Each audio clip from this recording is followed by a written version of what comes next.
this is Natasha Helfer, host of Mormon Sex Info. Welcome to the program. I am delighted to have Katie Langston with me today. Hello. I should say Dr. Katie Langston. I'm not a doctor. You've gotten your PhD, but maybe, okay, you've gotten your master's degree. I'm almost done with my Master of Divinity. And so eventually I'll be a reverend, and you may refer to me as the Reverend Katie Langston. Reverend Katie Langston. But that's not yet. That's not yet. I'm excited to talk about your educational journey because that's a big part of your story. But anyway, Katie is the author of Sealed, which just recently came out, An Unexpected Journey into the Heart of Grace. It's a story about her upbringing as a Mormon, child and then young woman and a young adult. And then her journey also as she leaves Mormonism into more of as she just mentioned, she is becoming ordained. And so is it the Lutheran faith that Yep. Well, why don't we just start there? Why don't we just start with letting you give yourself an introduction and a little bit about your backstory so that I don't keep botching it up. Well, I always have wanted to be a doctor, so maybe someday that will happen. But so I'm Katie Langston. I grew up in Logan, Utah, in the Cache Valley area, and have a bachelor's degree in theater from Utah State University. Married, have 2 kids, and am currently a student at Luther Seminary. I'm in my very last semester. Pursuing a Master of Divinity. I am a pastoral intern in the Evangelical Lutheran Church in America. So that's been a 2-year kind of part-time pastoral internship where I'm in a congregation. I have a pastoral supervisor and sort of learning the rhythms of pastoral ministry. And then I'm also the director of digital strategy at Luther Seminary, where I work on projects that are about kind of cultivating vibrant Christian spirituality in a postmodern, post-Christian context and helping train pastoral leaders and other Christian leaders into what it means to minister in the 21st century. So that's, Okay. Awesome. I think our paths first crossed years ago when, and I don't know that you're following this anymore, but you were in a marriage and family therapy program, I believe. That's right. With Divinity School as well, right? Like a pastoral counseling type of couples therapy. Is that correct? Yeah. So I started out. So when I came to seminary, I was still kind of a nominal Mormon, not thrilled necessarily to be a Mormon, but didn't know what else to be. And so I started in a dual master's degree program. There was marriage and family therapy with a Catholic university in the Twin Cities, and then a master's of theology at Luther. And I got about a year into that program and just wasn't quite feeling the therapy part. I was just like, this isn't quite right. And so I started in the theology program and then sort of realized, this is it. And so then eventually changed the degree to the Master of Divinity, which is the degree you pursue if you're a candidate for ordination. So it's sort of an ordination track degree. Yeah. And so as part of that small year, you were part of the Mormon Health Association. Yes, that's right. Yeah. And then you and I worked closely together also with the Protect LDS Children campaign. Yes. And you were one of the keynote speakers at one of the events. Yes, along with you. Yeah, that was a memorable experience for me. So for sure. Do you want to give just, it's interesting coming from the Mormon tradition where we really do not have theologial degrees, and we have a lay clergy within our faith tradition. Do you want to give kind of a quick overview of, maybe a minute or two of just what that entails? And I think what piqued my curiosity too is what it means to minister in the 21st century. So is it social sciences? Is it theology? Is it what kinds of classes and training are you getting as a theologian? Yeah, so we take classes in scripture, we take classes in pastoral care, we take classes in leadership, we take classes in theology, we take classes in preaching. We do a lot of contextual learning and supervised contextual learning. So there's a piece called clinical pastoral education, and that's when you go into a context, maybe a hospital. I was in a social services agency, and you work with folks and you're supervised. have a chance to reflect on when and how and why you showed up, you know, with the pastoral presence in a particular way that you did, and kind of analyze and deconstruct that with trained clinical supervisors. And then we do, like I said as well, then you do an internship. Mine is 2-year part-time or 1-year full-time, again, where you're supervised and you participating in the life of a congregation, participating in pastoral care conversations, preaching, you know, leading worship, that sort of thing, so that you can learn in a supervised environment, sort of how to become a pastoral presence and how to listen, how to care for people in ways that are helpful and not harmful. And does that lean into any social science type of training as far as, since, you know, as far as when to help people? Because that's one of the criticisms that's made at the Sam Young event, was that oftentimes people are showing up to their clergy with some really intense issues, you know, whether it's whether it's trauma, whether it's mental health. So how is that broached differently in your training? How are people in your congregation, for example, going to be equipped with a leader who's more able to give them the services or refer them to services that they need? Yeah, so we do talk about the difference between like a pastoral advisor and like a counselor, and that they're not the same. And so like in some of my classes, we've had workshops from like sexual abuse organizations that have come in and been like, okay, like here's the laws, and like here's what you should do in the case of, you know, someone coming to you and they're in a particular situation or whatever. And yeah, it's clear that there is a difference between a pastoral presence, a pastoral caregiver, and then a professional mental health person, and that, you know, when we can come alongside people and have a sort of spiritual care relationship with them, but it's not clinical in any way. And we recognize that there are things that need to be referred to mental health professionals, sometimes the authorities, depending on the situation. And then we also do some fairly rigorous training in boundaries and stuff like that to make sure that we understand what healthy and appropriate boundaries are for caregivers. The LDS Church recently moved to ministering language, right? That's a shift in language from, you know, visiting teaching, home teaching to ministering. What are your thoughts about that, given the context of how you're taught to think of that word and the maybe even training that goes into what's considered ministering per se?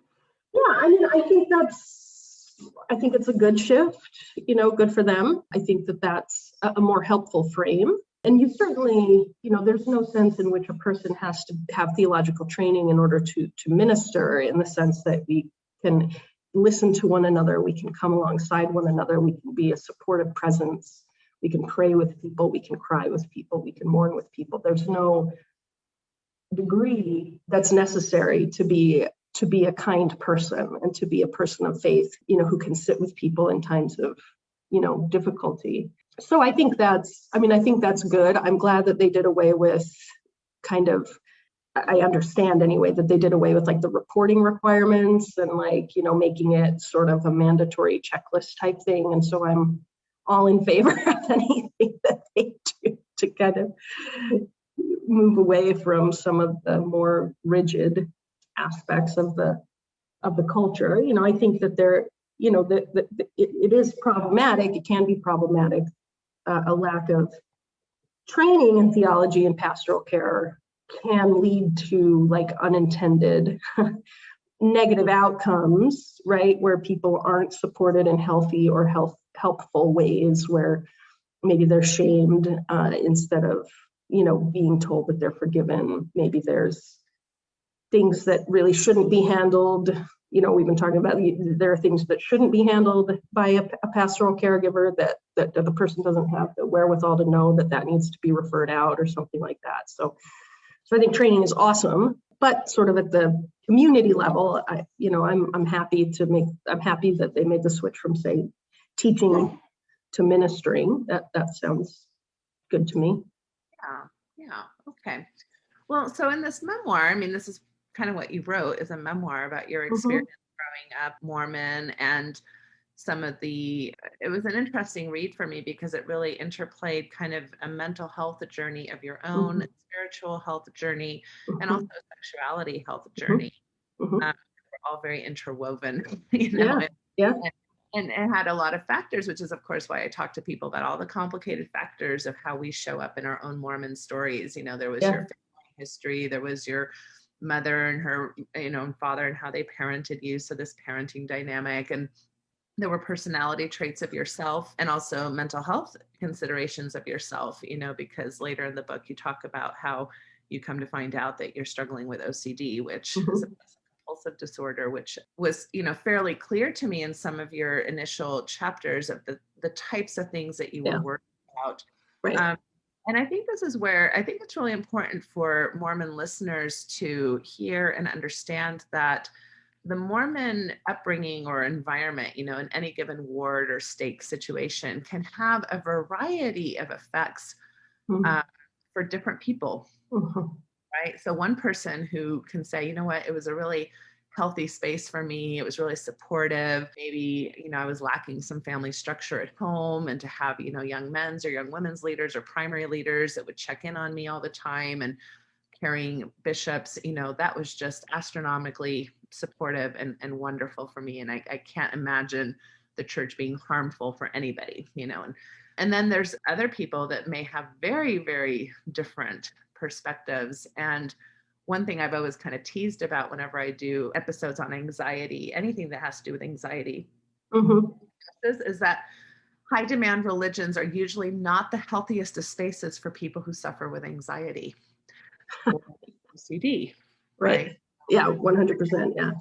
Like I have mild forms of anxiety, and I remember this really showing up for me in the whole end of the world type of rhetoric, second coming rhetoric, having to have a 1 year supply rhetoric, and that I was getting very perfectionistic and kind of rigid in my own ways of feeling prepared, etc. So I definitely resonated with some of that coming from you. If you don't mind, I'm going to start off by reading a little bit. Sure. Yeah. One of your, actually chapter 1, which really interesting to me about how something very early on happened, which is part of normal sexual development, and really kind of, I think, created the foundation for a lot of what was happening for you and also your relationship with your mother. Yeah. Go ahead. So you're 3 years old, maybe 4. So these are probably very early memories, right? I have some at that age, kind of broken up, fragmented. And you say, I ride around town for hours in this car seat while mom tows me along for daily errands. One afternoon, en route to one destination or another, I discover I can press myself down against the plastic latch between my legs and produce a pulsating sensation in my private parts. That was very well done, Katie. You're welcome, everyone. Masturbating against your car seat. Exactly. That's what that is indeed. Which, of course, is very common, especially for female bodies, up against the seat of the grocery cart. That can be sure, like a couch arm, or lots of up against a stuffed animal. And that occurs to me that it's wrong.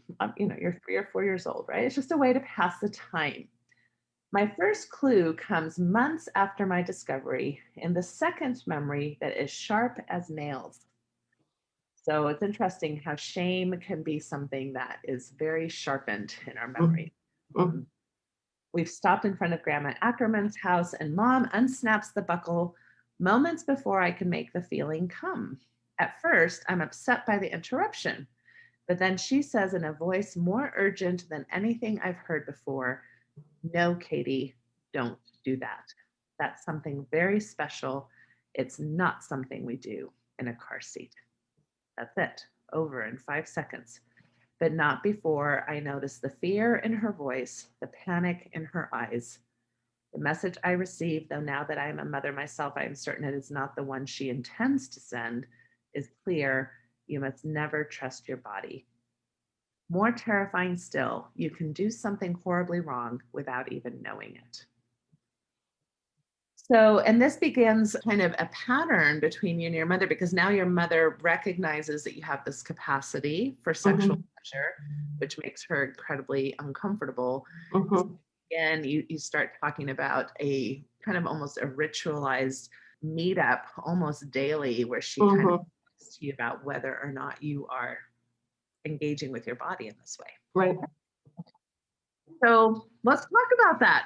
Okay, here we go. What are your thoughts about this beginning journey in your life and how that starts to formulate this intersection between maybe something you were predisposed to, which was OCD, and also this environmental factor that caused a very shaming response from a very loving, well-intentioned parent? Yeah. And I think it's, I can't know for sure, but my sense of my experience is that if that had not happened, I might not have developed OCD, which is why, when I talk about that story in the book where I say that I've begged God to take me back there and to rewrite that exchange before it started, to be able to not, to change that happened. Because I think for a long time, I was like, if only I hadn't either discovered it, or if only it had not been become a shameful thing, maybe I wouldn't have developed that mental illness. And there's no way to know that, right? There's no way to know.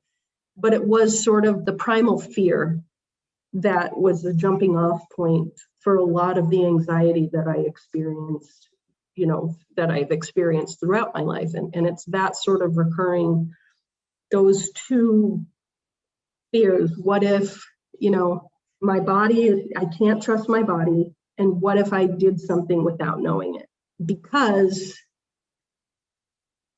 that's what happened then, right? And the shame, I remember just growing up, the shame was just so overwhelming.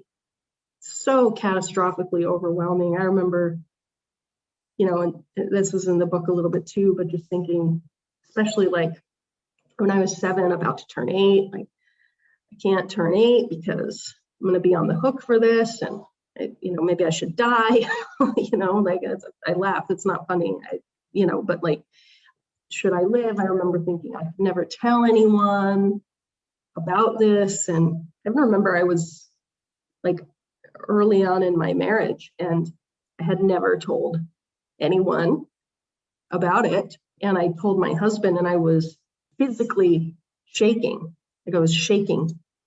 And he just looks at me and he's like, so, he was just completely that's so normal. You don't need to be ashamed of that. It was sort of the first time. Mormon husband that you're telling this to. Yeah. He's a wonderful deal. But no one had ever told me that it wasn't a big deal. I'd always learned it was a really big deal. And so just sort of growing up with that sense that my own body was not trustworthy, or even worse, that it was bad. And you do talk a lot about your 7-year-old self preparing for baptism, with the rhetoric, of course, that this is the one moment in life where your sins get cleansed away and you're clean. And that became a different type of fixation for you, right? That, oh my goodness, if that's the only time that can happen, what does that mean? What are your thoughts about how that affects? You don't need really an OCD diagnosis to struggle with that one-time event where, that pressure to remain clean after a baptism. Yeah, I've heard other people say, when I've shared that, I've heard other people say, oh my gosh, me too. I had those same thoughts. And some of them, like you say, are not, say, clinically diagnosed, might not have a clinical diagnosis, but just that it comes down to the kind of theological framework that's operative in that, in this sort of construct. So the idea, first of all, that we have a ledger of things, that we have the things that we have to do, and if we do them wrong, then it's like getting marked down against us or something like that. That framework in and of itself, and then the need to be quote unquote clean, right? No unclean thing. Spirit of the Lord does not inhabit dirty temples. No unclean thing can enter the kingdom of heaven. Like this sort of rhetoric puts it within a theological frame that places all of this on our shoulders. Whereas, and so what the book is really doing is like pushing back against that a little bit, and well, no, a lot, and wanting to completely flip the script to say, actually, the one-time thing that is done is in Jesus' forgiveness. And that's the one-time thing that was done. And that's the thing that can never be taken from us. So that instead of, here's the one-time, clean slate, and now it's up to you all the time. It's like, no, God says, I have done this once and for all. And so you are free. And you don't have to worry like this so much. And I don't think there's any way to, if you take seriously the theology that says you have to clean the slate, I don't know how anyone doesn't drive themselves crazy with anxiety. I think those people aren't thinking it through. Because there's plenty of daily opportunity, right? Where we struggle. Yeah. Right. Well, and even going back to kind of the masturbation story where this begins for you, I think that this is also much more common than people think, And I'd say even more so for maybe female bodies that grow up in these religious communities, because like you're saying, this happened to you when you were 3. Yep. I know from raising my own children that I observed rubbing up behaviors and hands down below the, diapers and all that. Yep. From very early ages, 6 Yep. months old, 1.5-year-old.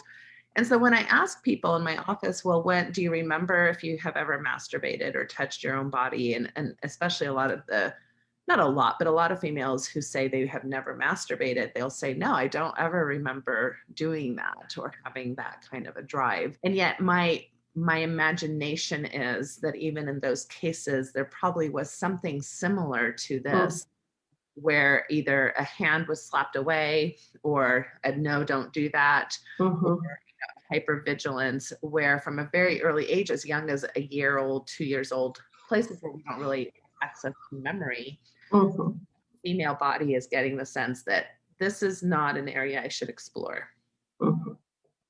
Any thoughts of that as far as, I'm probably like just preaching to the choir when it comes to you, but as far as just your general idea about female sexuality in general? Yeah, I think that especially, I think our entire culture, but I think especially say Mormon culture, it's just saturated in shame, right?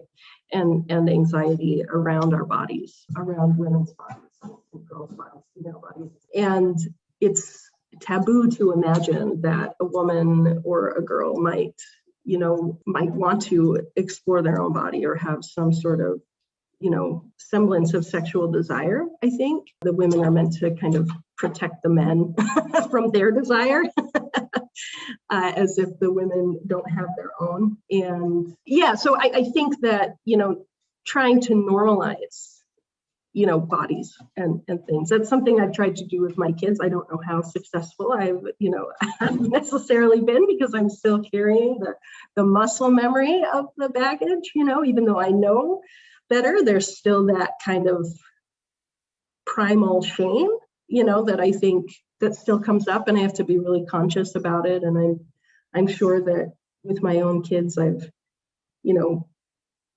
done things or made them, given them impressions that I didn't mean to give, but still just trying to be, open, honest, non-judgmental, pretty, accepting and encouraging of bodies. And aren't bodies great? They're beautiful. They're wonderful. They do cool things. No, I love that you mentioned kind of that baggage that we all come from. And, I'm sure your mother had it too, right? Oh, so when sure, reaction from her and she's all worried and scared, I doubt that a lot of that is conscious for her. Oh, for sure. That is her own subconscious journey with whoever shamed her about sexuality. This is an intergenerational problem. Exactly. We have coming down the rails for millennia. But So I think that self-awareness, I oftentimes normalize it just because, like, I'm a sex therapist, for example. I've been super awkward with my own kids, or my own, like, reactions or overreactions to things, even though I kind of know better intellectually. That's because, your body memory, muscle memory that you talked about is shame-based, and why I think we all have some sexual healing work to do. Yeah. To that. I'd like to also kind of bring about, so I noticed obviously the very high lack of comprehensive sexual education that you received. I think you mentioned, right, that you were one of those kids that wasn't allowed to take a class, right? Yeah. Your parents, kind of in the spectrum of Mormonism, tended to be, I think, fairly orthodox in their approach. They were on the conservative end of a conservative religion. That's sort of how I think of it, Right. And in chapter 7, so here's the first time that, you start talking about, like, pre-puberty, maybe puberty age, friends start talking about sex. You had a friend who said, well, that, you have the garage and has the car. I remember those. We had trains and tunnels. we had all these metaphors to talk about these really enticing, scary things that we were talking about, right? Your mom. So you asked your mom about this, and she says, well, she cleared her throat and shifted her weight. And she says, you don't have a garage, Katie. And I thought, well, that's actually, fairly good. That was a good start.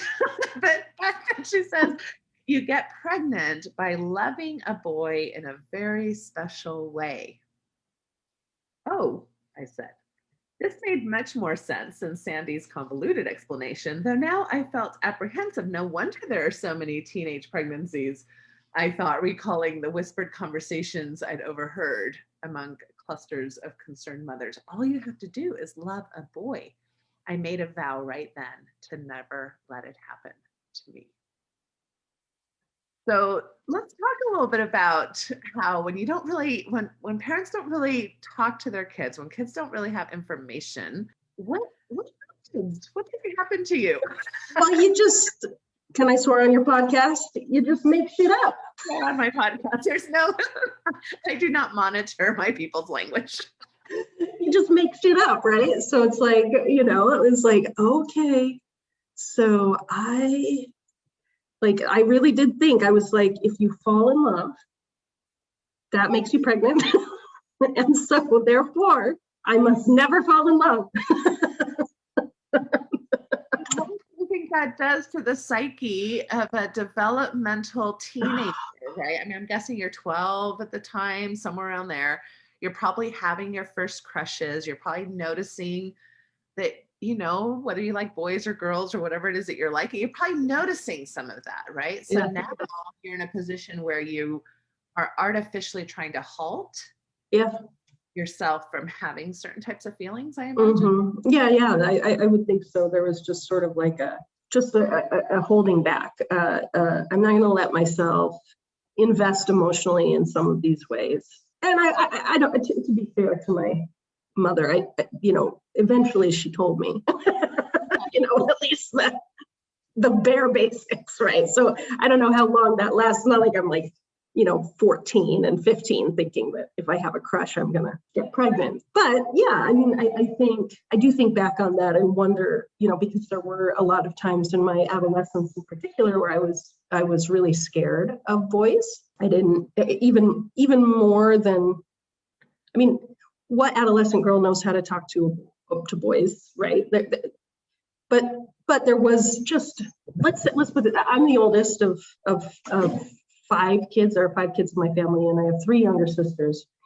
And they were all boy crazy in a way that I remember them being about that same age and being like so interested in, the Backstreet Boys and NSYNC, that I'm dating them and myself or whatever. And I remember just like not wanting to go there or to feel that way at that age, like that I wasn't, that was a scary thing that might get me into big trouble. So I don't know like what long-term impact that had, but it certainly had an impact for sure.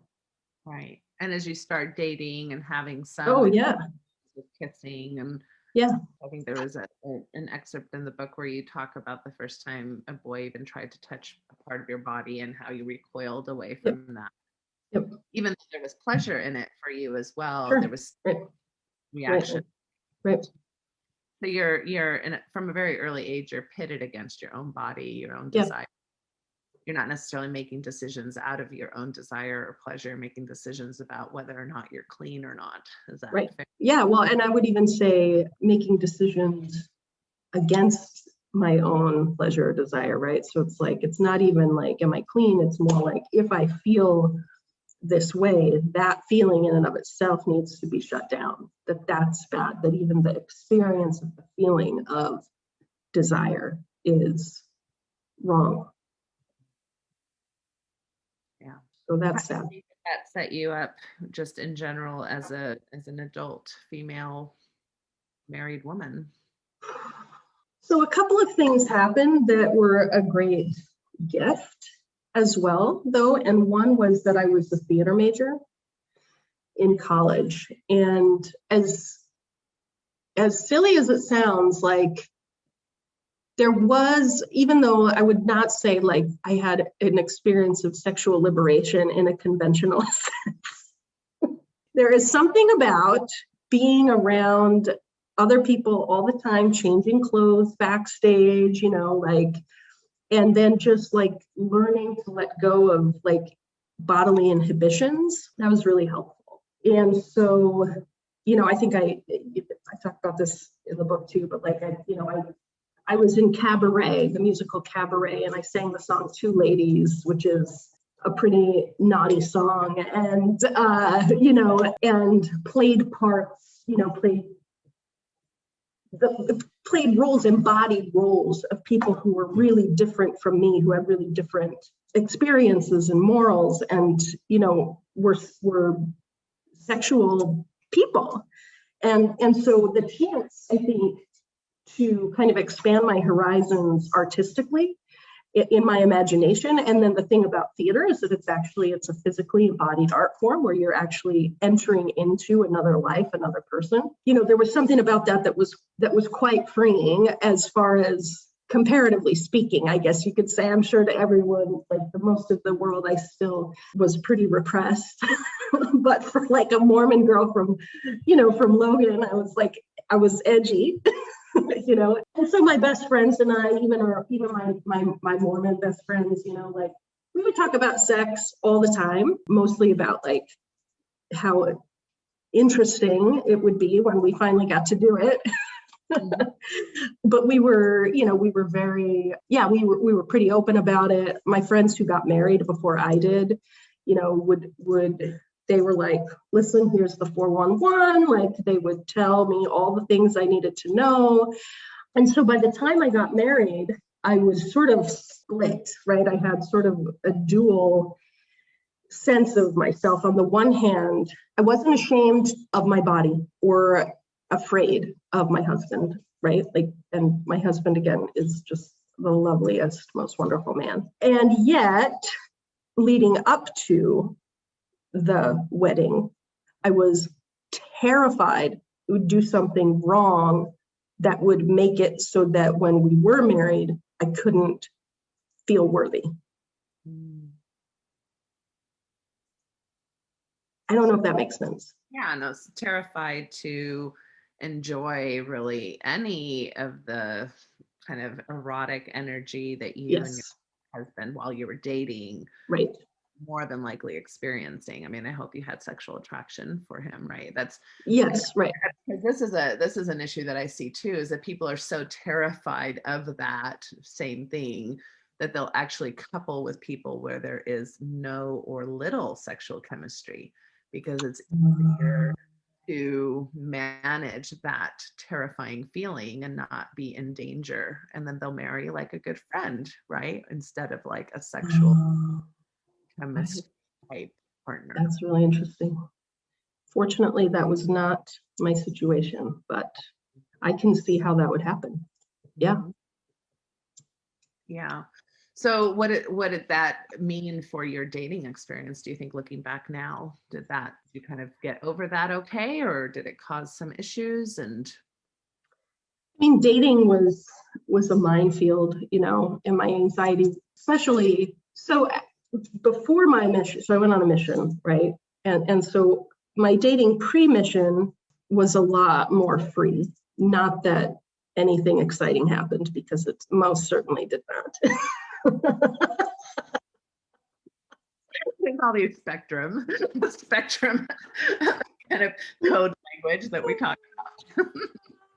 Yeah, but it was, it was within the bounds of the rules, but let's just say like right up to the line, kind of thing. But then my mission and going to the temple and going on my mission caused my OCD to get way worse, like extremely bad. Which is not common, by the way. I just want to say that is not uncommon, because you're, again, taking people to a more structured and more rigid environment. Right. Flexibility. Mm-hmm.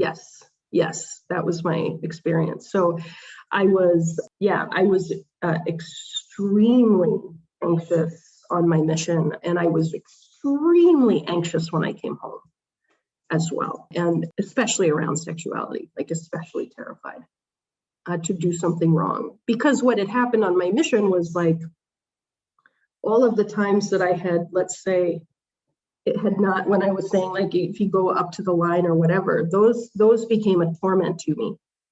And I'm like, well, did I cross the line? And so I found myself confessing. I confessed in the MTC, and the MTC president was like, you're fine. And I confessed to the mission president multiple times, things that didn't happen or that weren't a big deal if they had, or whatever, just to be safe. And then so when I got home, it was like, I don't want to have to confess. I don't want to have to do anything that's going to like trigger this anxiety response. So then of course I'm like hyper vigilant about absolutely everything. And so I'm feeling even more anxious as a result of that, and that was not fun. Yeah. Were you terrified of doing something wrong, or were you also terrified about sex itself? And because there's a difference. I was terrified of doing something wrong. Yeah, I think that's the distinction I was trying to make. Like I wasn't afraid of sex once we were married, but I was terrified to be unworthy and to do something that would make me unworthy. And frankly, I was terrified to have to confess, because I'd had such horrible experiences in bishops' interviews and stuff like that, that I just did not want to have to talk about it with some rando, right? Some dude. Yeah. So let's back up, because I think that this, the first interview that you process in the book is your baptismal interview, which is usually about the first time Mormon kids start getting that experience of going in and talking to an adult authority about pretty important things, and it feels like a pretty important process. And I'm sure for most kids, that's a fairly intimidating process, even if it's a positive person who's involved, right? I want to be clear that I don't think that we're trying to paint the picture that Mormon bishops are necessarily these evil, bad people. No. The process in of itself there's a power dynamic there. It's harmful.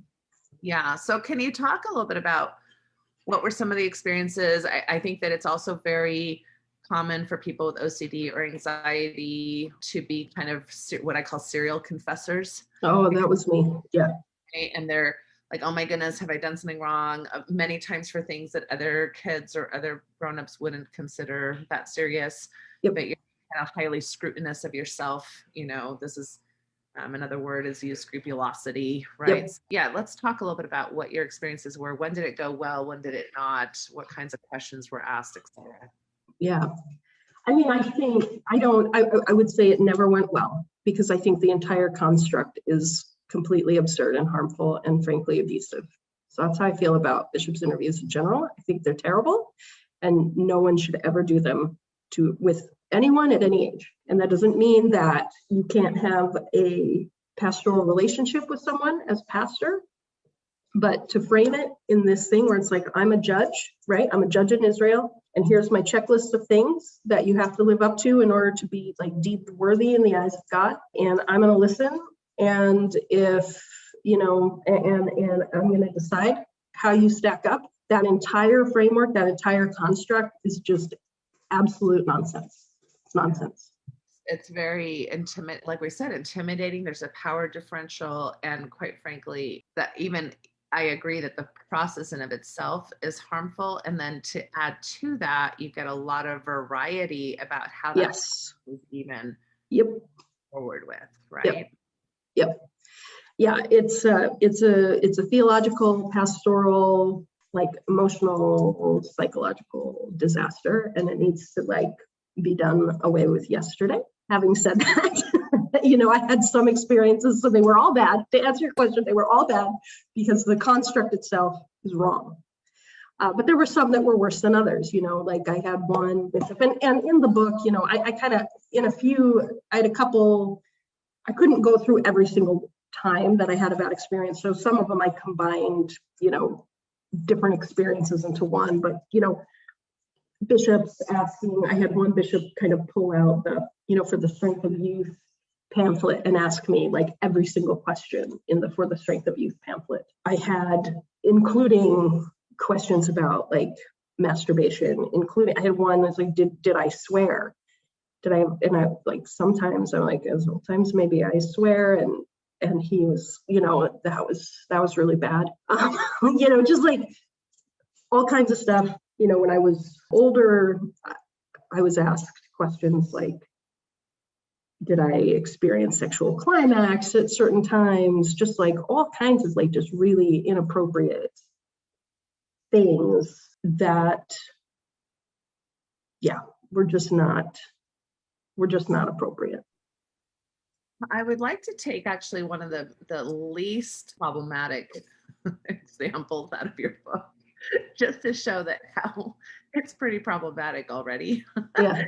So this is, sometime during your teenage years. And so you're going in, he says the Lord specifically forbids certain behaviors, including all sexual relations before marriage, petting, sex perversion, masturbation, or preoccupation with sex in thought, speech, or action. How are you doing with the stuff on this list?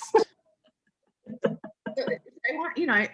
do think it's important to think about this, right? Whether you're not of our faith and are like, wait a minute, this seems really weird. What is going on? But especially if you are of the faith where this has been normalized, this behavior has been normalized. Yes. To have a 12 or 13-year-old girl in a room with an older man who just said the word sex perversion in of itself causes anxiety and imagery and thoughts that you have no control over in this environment. This young woman is by herself with no boundaries being taught, and and kind of open-ended questioning. So you say, well, I flushed, my voice broke, and I stammered honestly, because again, like a lot of kids just say, no problem, I'm out of here, right? That's how a lot of kids deal with this, but not a kid with anxiety, not a kid with OCD. In fact, you probably are hyper vigilant, like any little Absolutely. action. So you're like, well, I mean, there's a couple of things in there that maybe, I don't know, I've done before. I could feel the tension in the room rising. Oh, he said, like what? Well, I mean, sometimes I think things, maybe not the best thoughts. And so he normalizes that a little bit, right? He's like, well, sure, we all have thoughts like that from time to time. But again, like the whole process is about probing now. Now it's his responsibility. Right, exactly. Is it really an issue or not? Well, how are you going to find out if it's an issue or not?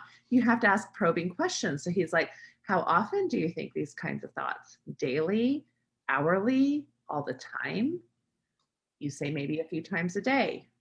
Well, do you do something about them, right? So the ongoing, so now, you think about this young woman or young man in this room, kind of nervous, squirming, again, kind of hustling for their worth, trying to see if they're going to pass a test of worthiness, which in of itself is the construct that we're concerned about.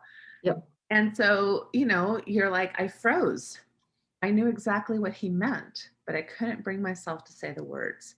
So he asks again, well, have they? And then you forced yourself to whisper, sometimes I guess, and then he says, touch yourself. He asked and you nodded. And he says, well, it's good that you told me.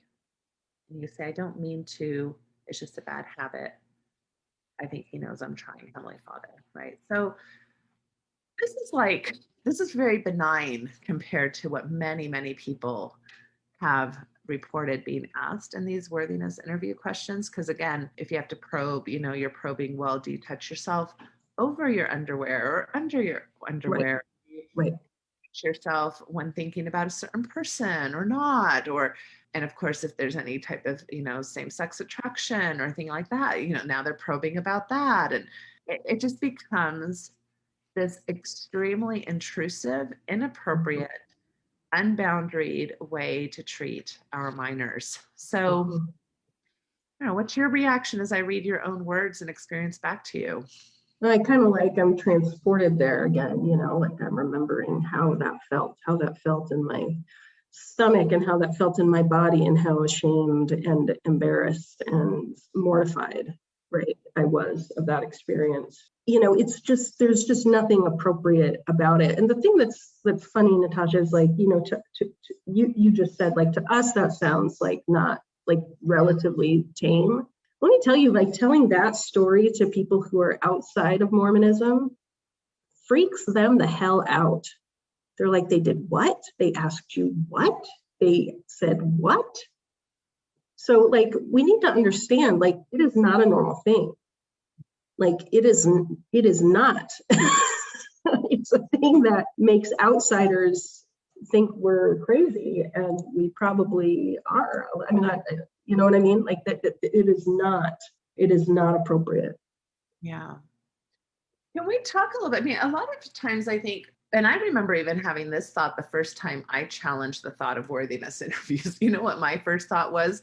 Well, but then how are we going to hold people accountable, or how are we going to make sure that our kids are protected from, really risky behavior? Or it's almost like you can't allow yourself to think that there might be a different way, because what I don't want the message to be is that somehow the choices are either worthiness interviews or the world is a free place, kids. Just go do whatever the heck you want, right? And it seems sometimes like we get caught in that weird binary. That's not what this is about. So how do other congregations deal with issues about sexual health and sexual responsibility and values and morals when it comes to ethical responsibility, which I think we all care about? I think most parents care about those themes when it comes to dealing with the sexuality of their own kids, which is one of the most uncomfortable things to deal with as a parent. I know, seriously. Oh my gosh. Yeah, so I think it really does depend on the tradition, and there are certainly Christian traditions that do a very bad job of it.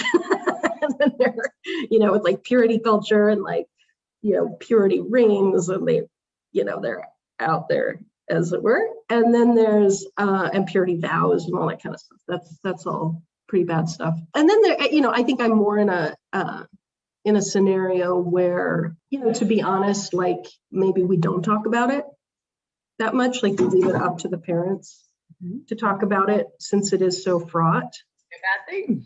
No, yeah. I mean, I think that at its best, there's curricula created by the UU's, Unitarian Universalists, and the UCC, United Church of Christ, have jointly created a curriculum called, I think it's called Our Whole Lives. And it's a sex positive sort of responsibility based, kind of comprehensive sex education program within a framework of holistic kind of spirituality and thriving and that kind of thing.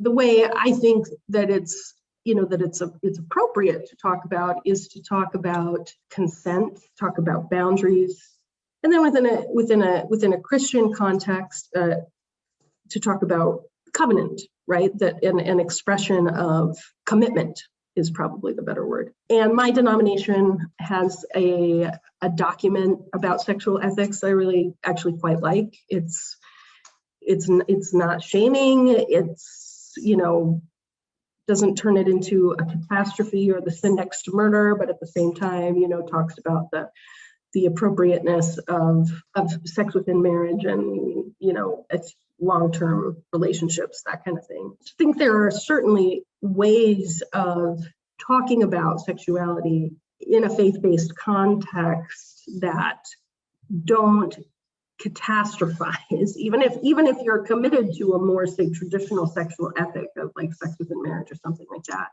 We can do that without catastrophizing it. I don't know why it has to become, even if you think, let's say, sex outside of marriage is a sin, even if that's what you think, why does it have to be, why is it like a bigger sin than other sins, right? Like that doesn't make any sense to me. Right.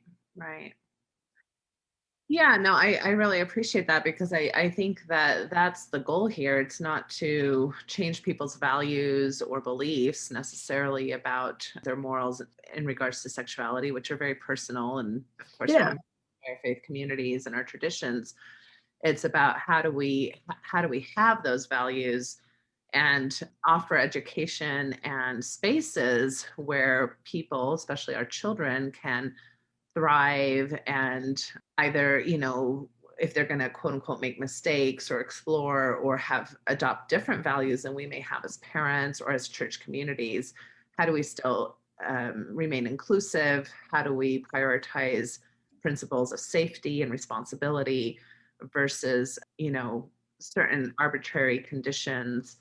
Right. And just something as simple as, well, don't masturbate and only have marital sex. Right. Even if people do that, even if they follow those two dictates per se, does not at all correlate to good sexual intimacy within a marriage. Right. Exactly. Principles of pleasure, right. Principles of consent, principles of understanding your own body and another person's body, right. Principles of compromise and negotiation, because nobody shows up in the same sexual space, the same way. Exactly. So you're not protecting your children from much of anything other than maybe, I guess some STIs or unwanted pregnancy. And even then you're not really protecting them because you think you are, but people are people, like the people are human. Yeah. And so like trying to make bigger mistakes. Right. And creating such a culture of shame around it only causes things to go out sideways, right? It only causes things to then be done in secret, to then be done in a compulsively, right? In a context of self-loathing. And so that it just doesn't work. Yeah. In addition to being theologically, psychologically, pastorally, emotionally, whatever, harmful, it's just plain not effective at the end of the day. Right. Well, so given all of that, I know that I'm way over time because it's so kind of fun to talk to you about this topic. But obviously the book ends with your journey away from Mormonism, and I do want to give you a chance to talk about that. At the same time, I want to be clear that I'm supportive of all journeys, whether people stay in Mormonism, move to religion, and or become non-religious in their own spaces. So I think that we have things to learn from every journey as far as things that we can be privy to, empathic to, and also bring back to our own traditions. Like, okay, if a person who grew up in our tradition, for example, found these things not helpful to the point that it was no longer viable for them to stay in our community, maybe there's something there that we can learn from them, right? For those who do want to stay, etc. So anyway, why don't we finish up with kind of how your journey has morphed into leaving Mormonism? How has that been healthy or sad for you? And what would your kind of closing thoughts be about what this all means? Yeah. So, I mean, I think having grown up with all of that shame and anxiety, and very much in a kind of tit for tat kind of worldview where it's like, you gotta do this checklist of things in order to reach this level of acceptability called worthiness, in order to have the Holy Spirit with you, in order to enter the temple and receive the blessings of exaltation, et cetera, et cetera. That reached a point in my life where it just simply was not tenable, where my anxiety was just out of control and my shame was debilitating. And in the midst of all of that, I had an experience with the grace of God. I had an experience that I felt deeply in the depths of myself that I didn't have to earn worthiness, that I was not at risk of being excluded from my family forever, that I wasn't at risk of being cast away from God, that God was going to abandon me if I was imperfect or unworthy. But instead that God was claiming me, pursuing me, loving me, holding me exactly as I was, and that I didn't have to worry about losing that at any point, because it just simply isn't losable. And that really changed things for me. That really turned things around for me and revolutionized my life in really profound ways. And one of the most important, the way I think about it, is that it opened up space to then do the long, hard work of healing. Whereas before, I couldn't even imagine a world in which it would be okay to let go of some of this anxiety, because that anxiety kept me safe. When I knew I was safe, no matter what, then that gave me space to work with it. And so the book doesn't go into a lot about therapy or some of those things. It is a spiritual memoir. It talk about that I, went to therapy. Take anti-anxiety medications every day, learned how to manage my OCD through medication, both, and therapy and that kind of thing. But also just had to relearn, what is it like to live in a world with that kind of freedom? What is it like to occupy my life knowing that I'm freed in Christ to be whole, to make mistakes, right? And to serve others. And so the book is really a journey about not just coming to that conclusion or coming to that, having that experience and coming to understand how transformative grace was, but then also where did that lead me? How did that change the trajectory of my life? And part of that has to do with call to ministry, but most of it has to do with what does it mean to live fully into the freedom that grace supplies. And eventually, that did lead me out of Mormonism. I can imagine a scenario that wouldn't have. I think that you have to be able to ignore some of the institutional stuff, but you can do, you could have a grace-based perspective and approach within Mormonism. I think it's an uphill battle as long as they're doing worthiness interviews and tying that to your salvation. You don't have a grace-based construct, but you can ignore that part and plug along. And I know people who do, and God bless them, and they're doing important work and what have you. But for me, my journey took me away in part because I felt a call to ministry, and in part because at the end of the day, I just could never reconcile it. Yeah. Well, and I do think that that's something that, your tradition of your historical tradition, and I guess I still call it my tradition, although, this has been part of my journey too, is, you don't get to belong, right? If you don't prove your worth in certain ways. But I do think that's something for Mormonism to wrestle with, is this dichotomy between progression, which I think we all value, and growth, which I think we all value, and being able to sit with the worth of individuals as they show up currently, that worth just is. It is not something to be hustled after. Yep. And so that's yeah, I think I see that as a tension that is, quite frankly, driving a lot of the dissatisfaction currently within our community, and why a lot of people end up not finding it a viable space to stay or raise their children in, because they don't want their children to have those kinds of same, issues that they felt very strongly growing up themselves. So, well, this has been a fascinating conversation, and I hope that you'll all pick up a book and support Katie, because it's great. It's called Sealed.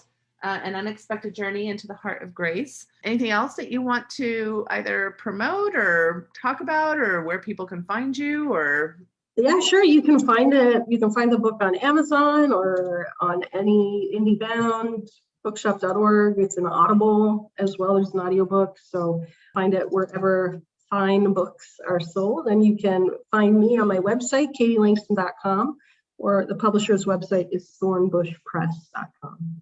Okay, perfect. Well, Katie, I hope that our paths cross soon again, because I've always enjoyed my time with you. Same, Natasha. Thank you so much. Hope to see you soon and that all goes well for you. Thank you. Thank you. You too. Thank you so much.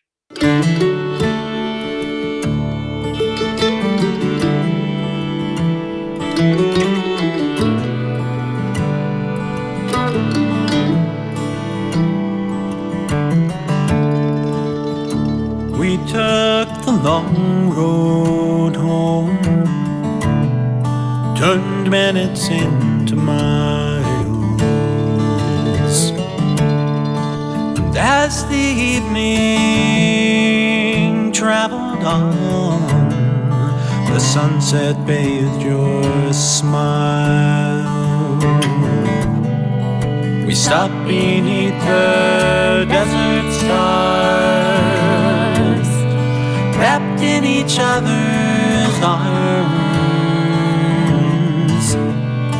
Was as simple as I love you, an ordinary, extraordinary truth.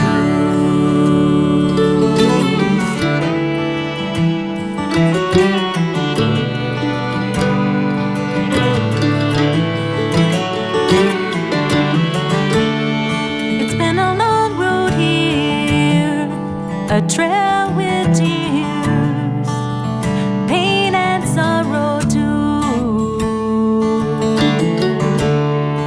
But through every storm we traveled on, like lovers do.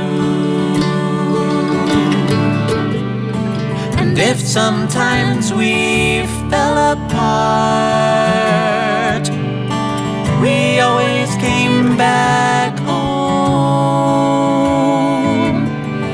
Was as simple as I love you, an ordinary, extraordinary truth.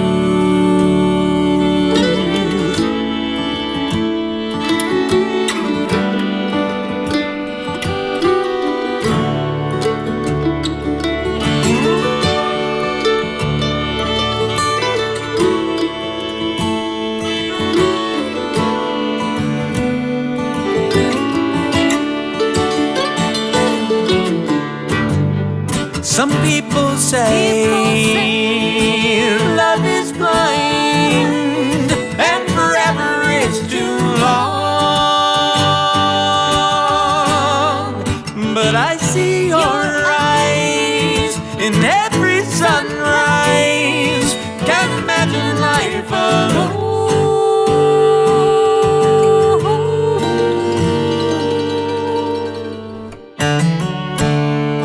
Let's take the long road on together until we're gone. Want you by my side till the day I die and into the beyond.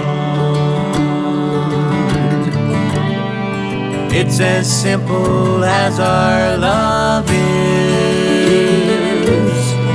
That's how I wanna go,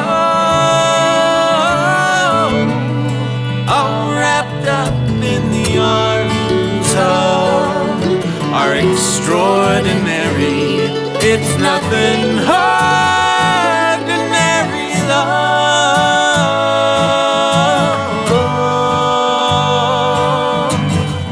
Ordinary. No, it's extraordinary.